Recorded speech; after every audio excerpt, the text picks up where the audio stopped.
Shalom saudara yang dikasihi Tuhan, kita sungguh bersyukur hari ini diberikan kesempatan lagi untuk mendengar firman-Nya.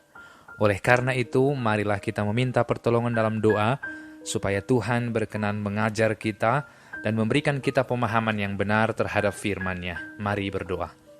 Bapa di dalam surga, kami tahu bahwa ketika Engkau masih ingin berbicara kepada kami, maka itu adalah salah satu bukti Engkau mengasihi kami. Maka berbicaralah kepada kami dan biarlah kami memahami isi hati Tuhan, dan tolonglah kami untuk terus berjuang melakukan apa yang Engkau ajarkan. Dalam nama Yesus, amin. Firman Tuhan hari ini diambil dari 1 Tesalonika pasal yang ketiga ayat yang ke-13.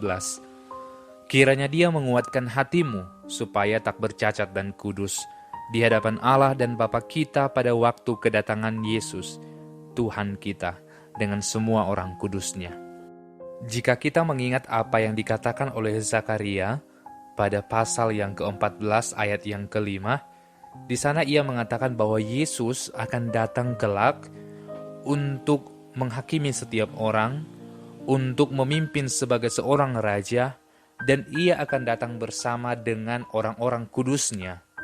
Orang-orang kudus di dalam hal ini bisa sebagai orang yang dikuduskan oleh Tuhan, yaitu orang percaya, para rasul, para nabi, orang-orang yang dipilihnya, dan juga malaikat-malaikatnya.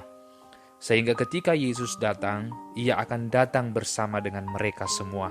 Dan kita yang percaya akan menyambut kedatangannya itu dengan sorak-sorai.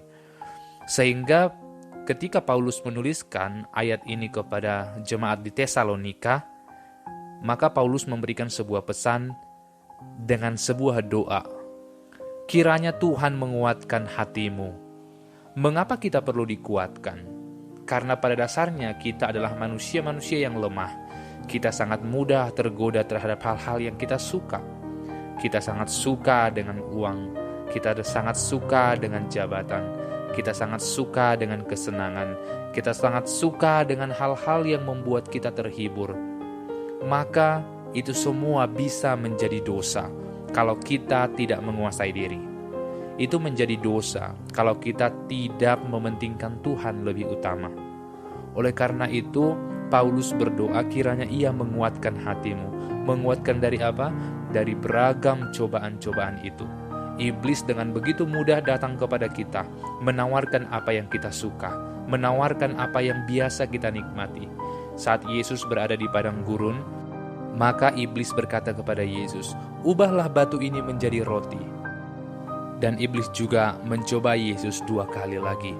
Artinya, iblis itu sedang mengintai kita, sedang mengamat-amati kita, kapan dia bisa menjatuhkan kita. Sehingga Paulus berdoa supaya Tuhan menguatkan kita dari berbagai pencobaan.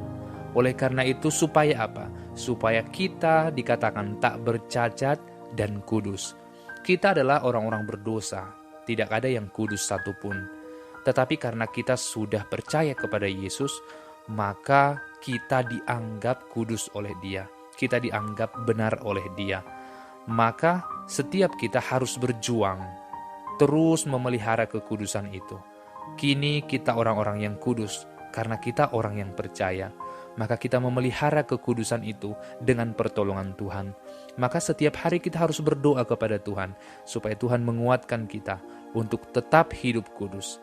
Karena kedatangan Yesus sebentar lagi akan tiba, maka kita harus bersiap-siap untuk tetap hidup kudus, karena Ia telah menguduskan kita. Jikalau Ia sudah datang nanti, maka kita akan bersuka cita, karena kita tahu kita terus bersama dengan Tuhan dan terus menjaga kekudusan kita.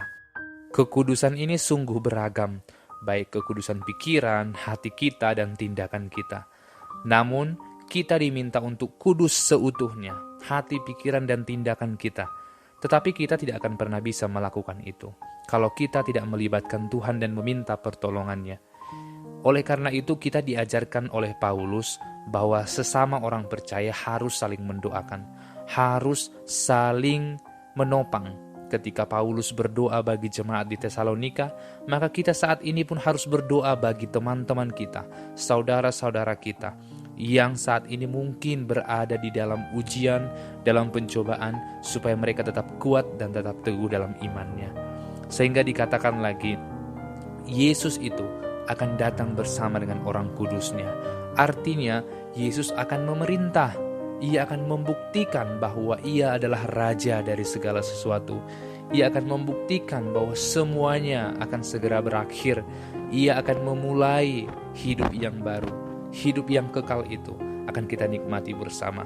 Ketika kita melihat dalam 1 Tesalonika pasal yang kelima, 1 Petrus 4 ayat 7, 2 Petrus 3 ayat 2 sampai 18, kita akan menemukan bahwa Alkitab begitu banyak membicarakan tentang kedatangan Yesus, dan kita harus siap-siap untuk menyambut kedatangannya. Maka Tuhan telah menguatkan kita, Tuhan telah menguduskan kita. Maka terimalah pengampunannya, terimalah kekudusannya yang ia berikan bagi kita, dan peliharalah, dan teruslah berdoa. Tuhan pasti akan menguatkanmu. Tuhan telah menguatkan jemaat Tesalonika. Tuhan telah menguatkan Paulus. Tuhan telah menguatkan para nabi. Maka Tuhan juga akan menguatkan kita jikalau kita berdoa. Dan saudara-saudara kita pun akan dikuatkan oleh Tuhan jika kita juga mau berdoa bagi mereka. Maka saat ini teruslah andalkan Tuhan. Percayalah kepada Dia. Hanya Dia yang mampu menolong kita untuk tetap hidup kudus. Amin. Mari berdoa.